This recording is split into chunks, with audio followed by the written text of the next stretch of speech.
1987 வன்னியர்களுக்கான இடஒதுக்கீடு என்று 87 மிகப்பெரிய போராட்டம் நடைபெறுகிறது. ஐயா திரு ராமதாஸ் அவர்கள் தலைமையில் நடைபெறுகிறது. எம்ஜிஆர் அப்போது அமெரிக்காவில் இருக்கிறார். திரும்பி வரும் நாளன்று நடைபெறும் போராட்டம் என்ற நினைவு. சாலைகளில் நெடுஞ்சாலைகளில் மரங்களை வெட்டி போட்டு பள்ளங்கள் ட்ரென்ச்சஸ் வெட்டி போட்டாங்க. ஸ்தம்பித்தது நெடுஞ்சாலை. இன்றைக்கி மாதிரிலாம் 4 லைன்லாம் கிடையாது, ஒரே ரோடு தான். வெட்டி போட்டுட்டாங்க குறுக்க.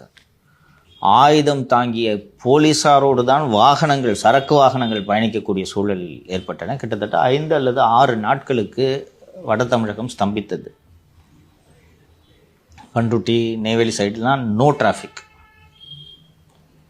அந்த டிராஃபிக் கட் ஆனதுனால இன்றைக்கி எல்லாம் வசதி வாய்ப்புகள்லாம் வந்துருச்சு. ஹைவேஸில் டிராஃபிக் கட் ஆனதுனால அங்கங்கே பயணிகள், மாட்டிக்கொண்ட பயணிகள்லாம் உணவின்றி தவித்தார்கள். பெரிய போராட்டம். 21 பேர் போலீஸார் துப்பாக்கி சூடில்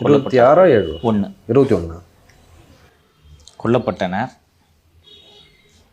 அந்த சமுதாயத்தின் பலம் என்ன என்பதை தமிழகமே உணர்ந்து கொண்டது.